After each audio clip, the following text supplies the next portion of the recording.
Hello students, इससे पहले वाले वीडियो में आपने देखा नॉन फाइनाइट का इंट्रोडक्शन। अब नॉन फाइनाइट के तहत जो इसके तीन खंड हैं, इन्फिनिटिव, जिरंड और पार्टिसिपल, तो इस वीडियो में मैं आपको इन्फिनिटिव और जिरंड के बारे में थोड़ी सी जानकारी देना चाहता हूँ। इन्फिनिटिव जैसा कि आप देख रहे हैं दो तरह के हैं, विदाउट टू जिसको बेयर इन्फिनिटिव भी कहा जाता है, और विथ टू, आम बोलचाल की भाषा में विथ टू को ही हम इन्फिनिटिव कहते हैं, जो 2+V1 से बनता है और सब्जेक्ट ऑब्जेक्ट पूरक इन सब चीज़ का काम करता है।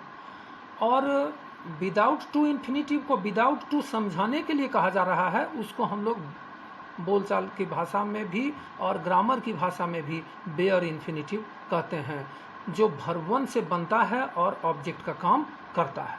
तो इसको समझने के लिए हमको ये जानना पड़ेगा बेयर इन्फिनिटिव के लिए कि वर्ब 1 से बना हो और वर्ब के पोजीशन पर नहीं हो। जैसे आप लिखते हैं आई मेक, हम सब जानते हैं यहाँ ये सब्जेक्ट है और ये वर्ब है, यहाँ मेक तो वर्ब है और निश्चित रूप से यहाँ पर ये ऑब्जेक्ट है।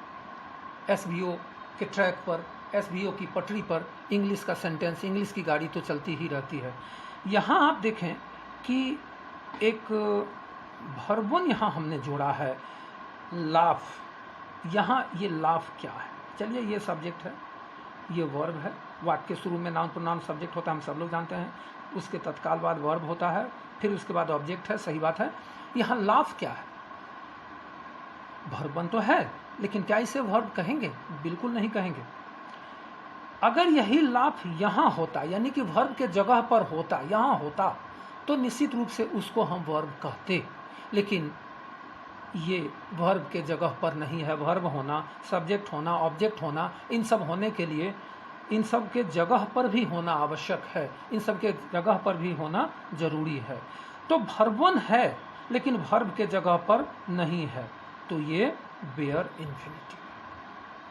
और एक सिचुएशन देखें, लेट के बाद अगर वर्ब 1 हो, इसे भी हम बेयर इन्फिनिटिव कहेंगे। और देखें,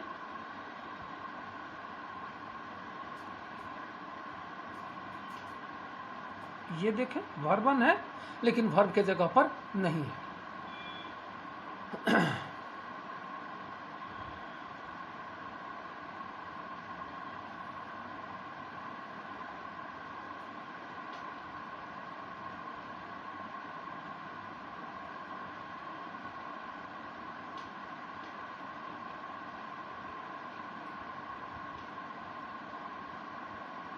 यहाँ देखें, ये वर्ब 1 है लेकिन वर्ब के जगह पर नहीं है, तो निश्चित रूप से ये बेयर इन्फिनिटिव है। इसका अर्थ हुआ कि भीख मांगने की अपेक्षा मैं मर जाना पसंद करूंगा, इसकी हिंदी हुई।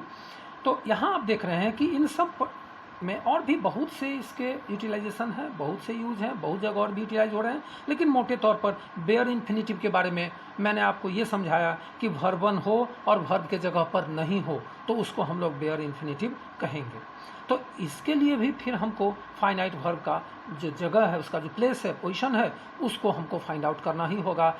वहाँ 5 फॉर्म होते हैं वर्ब के, तो इन 5 फॉर्म के पोजीशन को निश्चित रूप से हमको आइडेंटिफाई करने पड़ेंगे। तो ये हुआ आपको बेयर इन्फिनिटिव। अब थोड़ा सा हम लोग विथ टू इन्फिनिटिव की चर्चा कर लें। विथ टू इन्फिनिटिव का जहाँ तक सवाल है, तो विथ टू इन्फिनिटिव दरअसल बहुत आसान है समझना। 2+V1 से बने, कहीं भी हो विथ टू इन्फिनिटिव होगा। अब शुरू में होगा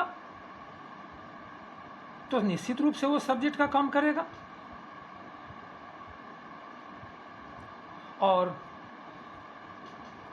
बाद में होगा तो स्वाभाविक है ऑब्जेक्ट का काम करेगा, लेकिन होगा ये infinitive he. With to infinitive को बोलचाल की भाषा में हम लोग इन्फिनिटिव ही कहते हैं।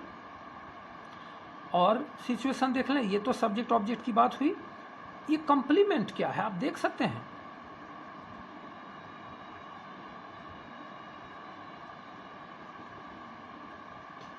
ये सब सेंटेंस इनकम्प्लीट है, ये पूरा नहीं है, ये सेंटेंस अधूरा है। अगर हम 2 + V1 डालें और इससे ये सेंटेंस पूरा हो जाए तो इसको हम, चूँकि ये सेंटेंस पूरा कर रहा है तो इसको तो निश्चित रूप से इन सब को कॉम्प्लीमेंट कहेंगे, पूरक कहेंगे। इसीलिए कहेंगे कि ये इन चारों सेंटेंस जो इसके बिना अधूरा था इसको पूरा कर रहा है, तो निश्चित रूप से ये पूरक का कार्य इन सब वाक्यों में किया। ठीक है, तो सब्जेक्ट का, ऑब्जेक्ट का और पूरक का काम देखें। कुछ और भी कार्य इसके हैं इन्फिनिटिव के, लेकिन मुख्य रूप से इन्फिनिटिव पहचाना बहुत आसान है। अब इससे पहले आपने जाना बेयर इन्फिनिटिव जो V1 से बन रहा था, उसको पहचानने में थोड़ी सावधानी इसलिए है क्योंकि वर्ब जो है V1 जो है वो वर्ब का, फाइनाइट वर्ब का भी काम करता है, तो वो तब करता है जब वो वर्ब के पोजीशन पर होता है। लेकिन 2 + V1 तो कहीं भी रहे, वाक्य के इनिशियल शुरू में रहे या लास्ट में रहे या बीच में रहे, कहीं भी रहे तो वो निश्चित रूप से वर्ब ही कहलाएगा।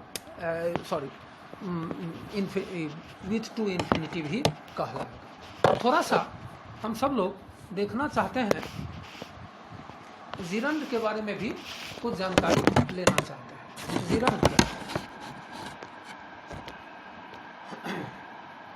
जिरंड जैसा कि हम जानते हैं कि यह भरपूर से बनता है और सब्जेक्ट, ऑब्जेक्ट, कॉम्प्लीमेंट, कभी कभी कनेक्टर का भी कार्य करता है, लेकिन मुख्य रूप से सब्जेक्ट ऑब्जेक्ट का ही काम करता है। जैसे आप लिखते हैं आई वेंट फॉर प्लेइंग, देख लीजिए आप, इस वाक्य में वेंट वर्ब है, ये सब्जेक्ट है, ये प्लेइंग क्या है?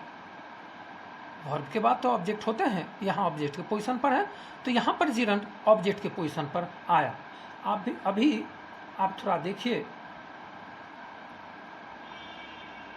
राइटिंग इज एन आर्ट, इसको देखिए, वर्ब के पहले सब्जेक्ट होते हैं, निस्संदेह यहाँ राइटिंग जो है वह सब्जेक्ट के जगह पर है। तो जिरंड के बारे में आप यही जाने कि भरपूर से बने, लेकिन यहाँ सावधानी ये है कि is, are, am, was, were, B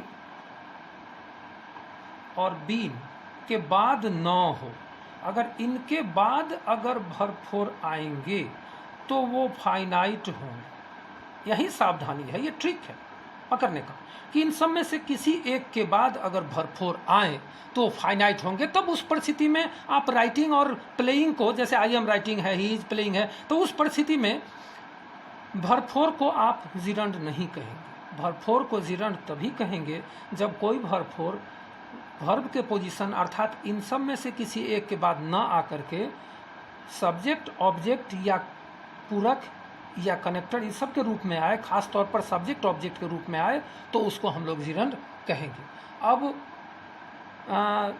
participle के 3 खंड हैं, जैसा कि आप देख सकते हैं। तो पार्टिसिपल की चर्चा के लिए हम एक अलग वीडियो आपके सामने हम रखेंगे। आप देख सकते हैं प्रेजेंट पार्टिसिपल, पास्ट पार्टिसिपल और परफेक्ट पार्टिसिपल, ये 3 पार्टिसिपल की चर्चा हम अगले वीडियो में कहेंगे। माय डियर स्टूडेंट्स, आप इन सभी वीडियोस को सीरियली देखें, उसको लाइक करें, सब्सक्राइब करें। सब्सक्राइब के लिए मैं बहुत इच्छुक इसलिए हूँ क्योंकि मुझे बहुत जल्दी, जितनी जल्दी हो सके YouTube लाइव पर आना है, जिससे आप लोगों को और बेहतर ढंग से मैं पढ़ा सकूं, अच्छे ढंग से मैं पढ़ा सकूं। मैं कोई हाई फाई देना नहीं चाहता, मैं ईमानदारी से ट्रिक बताते हुए और गहरा ज्ञान देना चाहता हूं आप सब लोगों को। मैं कोई हाई फाई देना नहीं चाहता, आप लोगों को केवल मैं पढ़ाना चाहता हूं। इसलिए आप सब लोग सब्सक्राइब करें, अपने दोस्तों से भी सब्सक्राइब करावें। धन्यवाद, थैंक यू।